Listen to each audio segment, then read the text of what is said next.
Bonjour, je vous présente cet ouvrage. Max Kohn, Freud et le Yiddish, le préanalytique.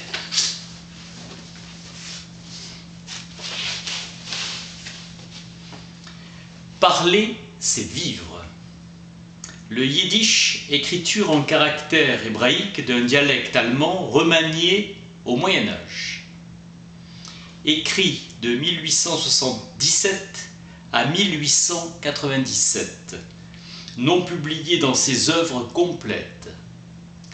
Effet de transfert en ma langue de l'identité juive. Le Yiddish signifie l'identité juive première. Witz, mot d'esprit. Wissen, savoir. Le Witz est une formation de l'inconscient, notion d'un ineffable humour juif.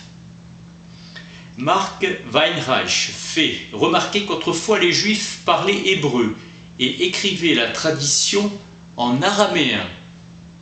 Dualité de courte durée, car le grec est venu s'infiltrer. Lors des conquêtes d'Alexandre le Grand, cela s'inverse et c'est l'araméen qui devient la langue parlée dans le peuple. Le grec était parlé en Palestine avec ceux en contact avec l'occupant.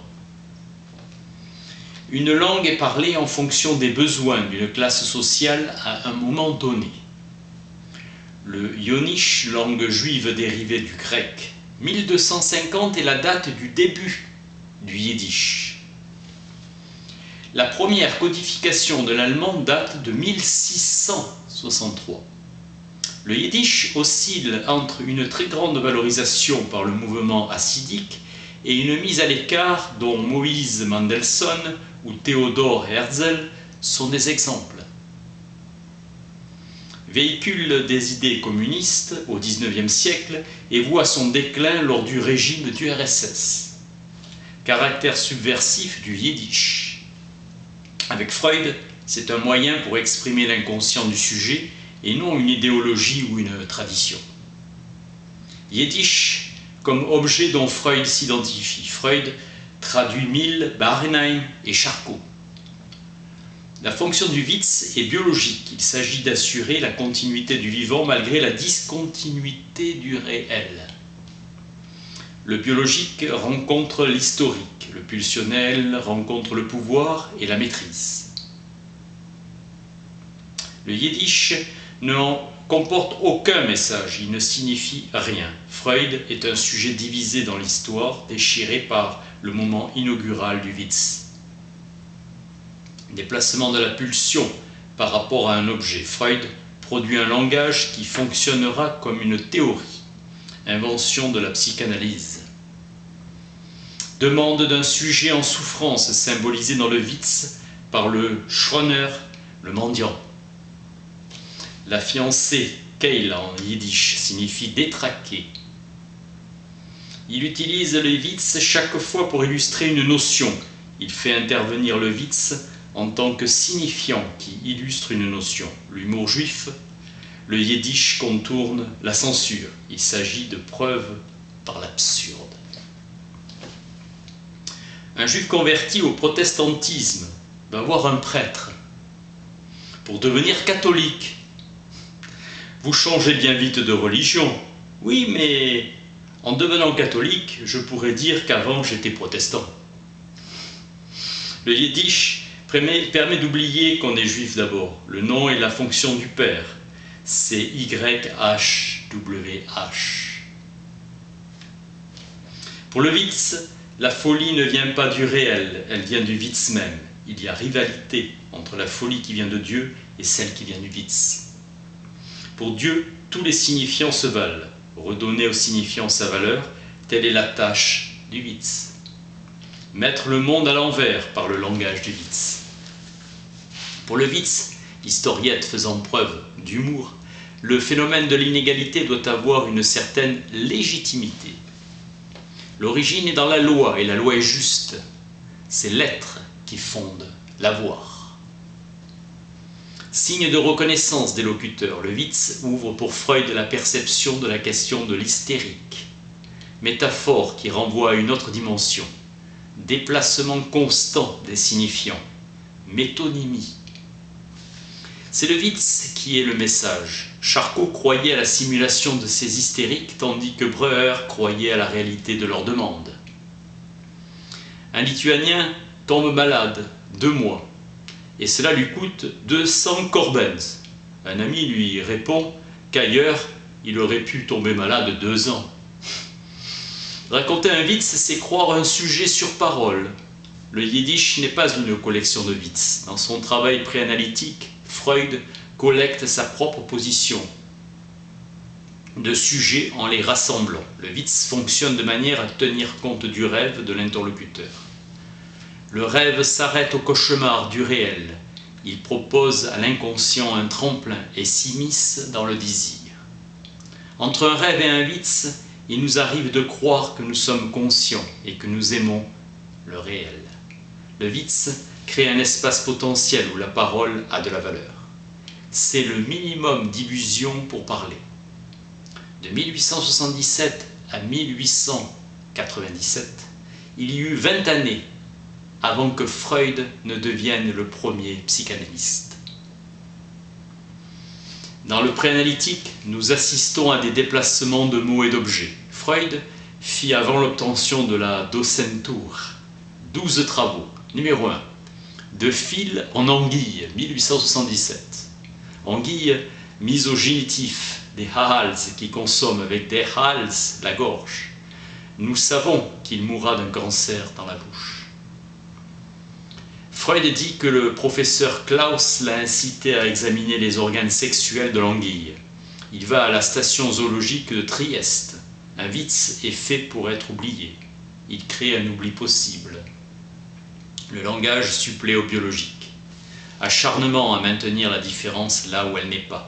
Maîtrise de l'insupportable comme la différence de sexe. En définitive, Freud, comme dans un Witz, ne produit aucun savoir nouveau, se contentant de remettre en question la certitude du savoir. Production d'un oubli possible à partir du travail précédent. Freud est plutôt lamarckien que darwinien.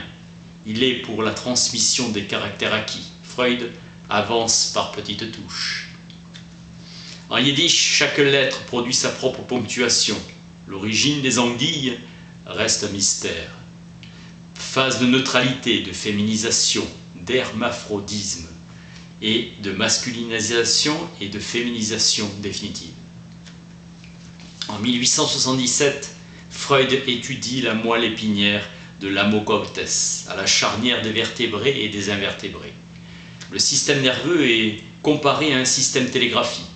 Les ganglions sont des stations locales.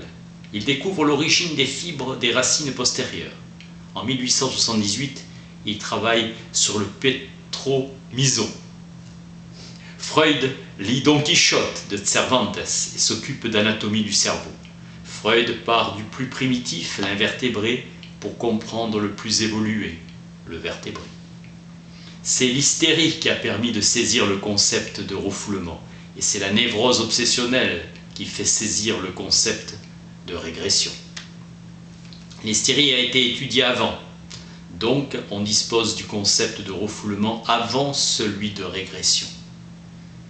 Freud découvre que le langage n'est qu'un prétexte à la vie pulsionnelle. L'étudiant en médecine Freud est en échec avec ses travaux durant 6 mois, avec Stricker, 1878. En 1879, Freud expose sa première méthode de coloration, utilisant l'acide nitrique. Nobel en 1875, qui fit breveter les dynamites gélatines. Gompers attire l'attention de Freud sur la valeur du rêve. Mill rêve d'une absence de différence entre les sexes.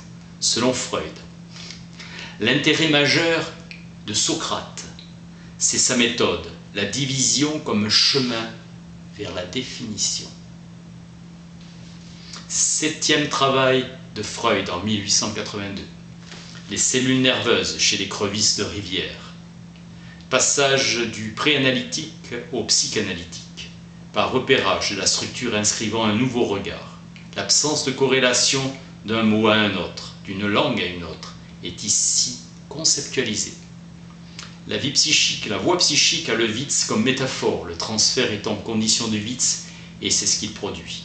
1883, le bacille de la tuberculose. Freud avance dans la médecine et commence à publier ses travaux sans signer.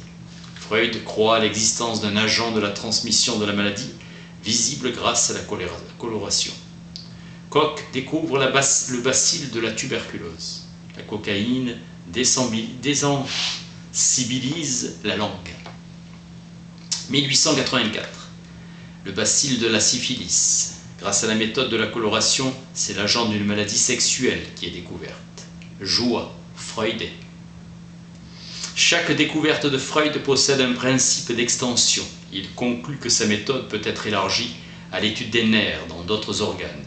Il faut trouver un remède pour apaiser la souffrance.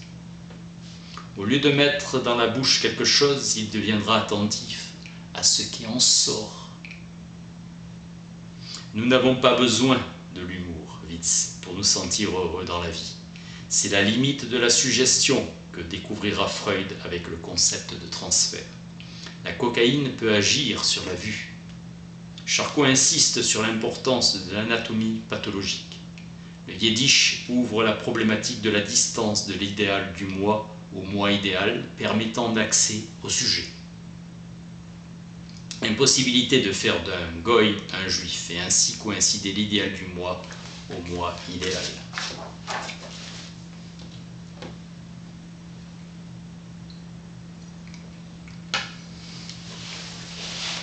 « 1886. Hémianesthésie chez un homme historique, suppression latérale de la sensibilité. Observez les stigmates hystériques de Charcot. L'hystérie oblige à reconsidérer la place de l'appareil nerveux. 1887, neurasthénie aiguë. Averbeck se préoccupe des thérapeutiques contre les méfaits de la vie culturelle.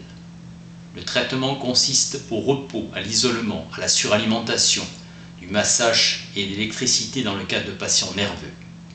Pour Freud, la traduction doit faire oublier la langue d'origine.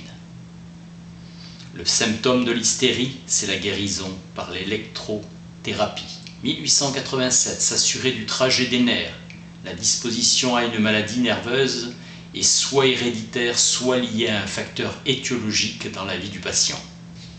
Après la période euphorique de sa découverte, intervient pour Freud une phase dépressive. La cocaïne agit sur les vaisseaux, si elle est concentrée. Bernheim agit dans la suggestion sur l'élément morbide. L'intérêt est d'avoir le même effet qu'un médicament, mais sans médicament. Ce qui met le médicament à sa place de médiateur de la guérison et non de cause. La suggestion attaque la maladie. Ne provoquer le sommeil qu'en présence d'un tiers autorisé qui garantisse l'hypnotiseur et l'hypnotisé. Jusqu'à Charcot, l'hystérie est la bête noire de la médecine. Selon Freud, l'hystérie est ignorante de la structure du système nerveux. Il constate qu'il existe les mêmes symptômes dans l'hystérie des enfants que celle des adultes. Il conclut que lorsque la compréhension de la suggestion aura fait son chemin dans les cercles médicaux, alors le traitement direct des symptômes sera plus facilement envisageable. Selon Forel, pour juger de l'hypnose, il faut l'avoir soi-même expérimenté. Les opposants se comportent comme si c'était un médicament alors que c'est une méthode. L'hypnose ne perd en rien sa valeur si on l'appelle hystérie artificielle. Les personnes trop angoissées ne sont pas appropriées à l'hypnose. Bernheim, tout est dans la suggestion. L'hérédité ne joue aucun rôle dans la paralysie. La valeur thérapeutique de l'hypnose se trouve dans la suggestion que l'on utilise. La suggestion repose sur la dénégation de la souffrance dont se plaint le patient. Avant que les influences psychiques produisent des changements dans le corps, il faut un temps d'incubation. Freud lie l'existence de la parole à l'unicité du chemin pour la transmettre. Pour Freud, l'apprentissage des langues étrangères est localisé exactement dans les mêmes centres que celui de la première langue apprise. En danger de mort, Freud a une hallucination, une parole qui lui dit sa fin imminente. Quand il traite de l'évolution d'une maladie, il attire l'attention sur l'existence d'une période de latence, symptômes, lésions. Seconde traduction de Charcot, 1892. Freud prévient qu'il a interrompu par des notes en caractère fin la suite du texte de Charcot. Ces notes consistent en explications et non pas tentatives de remplacer les vues de Charcot par les siennes. Un trauma est à définir comme un excès d'excitation dans le système nerveux qui, en dernier ressort, essaye de se libérer par une action motrice.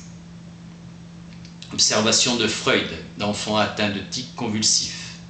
Le tic ne s'oppose pas à l'intention, il l'interrompt. Dans le discours de Freud, le sexuel vient prendre place à l'héréditaire. Bernheim, la suggestion appliquée à l'art de guérir remonte à l'enfance de l'humanité. Le sacrifice cherche à suggérer à Dieu et à apaiser sa colère.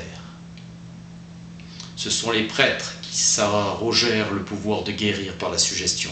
La médecine des anciens était sacerdotale. Le pouvoir des prêtres égyptiens et des lévites hébreux, plus tard des prophètes. L'exercice de la médecine dans les temples d'Esculape n'était que pure suggestion. Dans l'Antiquité, l'interprétation des songes était du ressort des prêtres. Avec Hippocrate naquit la médecine moderne. Les apôtres guérissaient par les onctions, la position des mains et les prières. Bernheim conclut que les pratiques ne font rien, la foi est tout. C'est l'imaginaire humain qui fait les miracles. La suggestion est l'acte par lequel une idée est introduite dans le cerveau et acceptée par lui. Il faut que le sujet croie. La doctrine théosophique de Paracelse, un véritable rose-croix, regarde un malade et le guérit.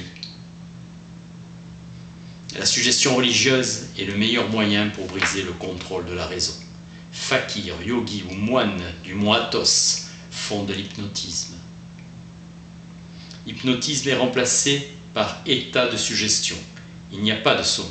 Freud s'attache à la période de latence qui sépare la naissance de la mise en place de certains symptômes.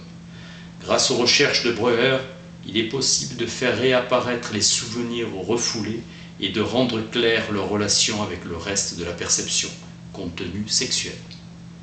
La personne cherche à refouler le souvenir pénible. Le sentiment de culpabilité devient très grand en même temps qu'il s'est passé quelque chose de terrible qui revient toujours. Ainsi conclut Freud, une personne arrive à éprouver de la culpabilité sans se souvenir de l'acte. Freud dit souffrir de sa cuisse et que sa pratique médicale ne lui a rien appris de plus sur cette affection et signale que Breuer souffre aussi de ce trouble. Freud évoque la théorie de la pulsion comme la mythologie de la psychanalyse. En août 1939, un mois avant sa mort, l'Institut scientifique yiddish l'invita à devenir président. Il refusa, mettant en avant le désaccord des milieux juifs sur Moïse et le monothéisme. Si Moïse n'était pas juif, pourquoi les persécuter?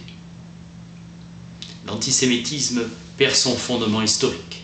Freud termine sa vie sur une traduction de Marie Bonaparte, décrivant la tumeur et l'agonie de son chien. Le texte est introuvable et sa destruction apparaît brutalement devant l'histoire à cet instant figé dans l'éternité.